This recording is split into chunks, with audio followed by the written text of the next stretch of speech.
Hey, I got some good information for you for two people out there. Person number one, you, dear reader, who like to read books and get good information. And person number two is you, Tim McWelch, author of this book. That message will come later.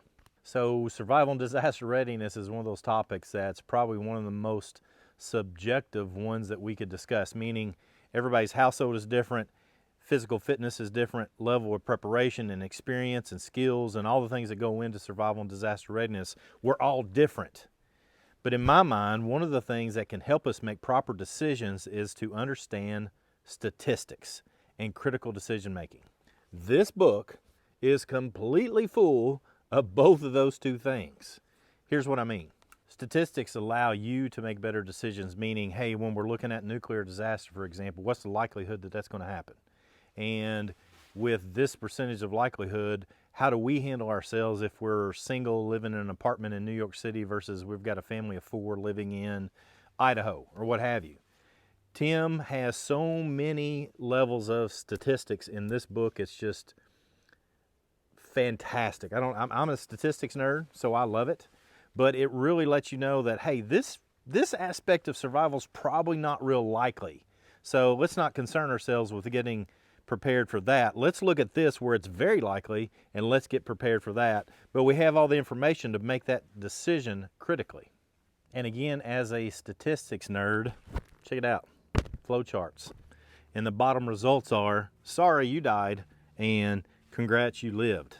I mean, this is the kind of data and things that will help you make critical decisions that I am incredibly fond of when I'm trying to read a book on survival and disaster readiness. So yeah, this book talks about past events and what we've learned from them, things that are happening in the present and we can learn from them and how to adapt to them, as well as it makes really good guesses and hypotheses on what might very well happen in the future that some of it we've never seen before, some of it is things that we've experienced and now we have good data and we can make sound decisions on what could happen to us in the future. And now my message to my friend Tim McWelch. Home run, my friend. You did a fantastic job. I really appreciate the fact that you've sent this over to me so I can check it out and tell more people about it.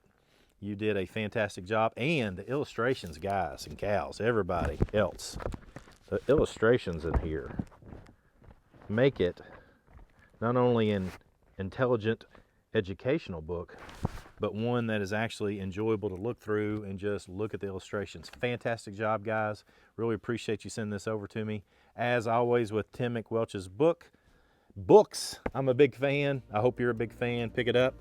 Come on, join in. Let's learn together.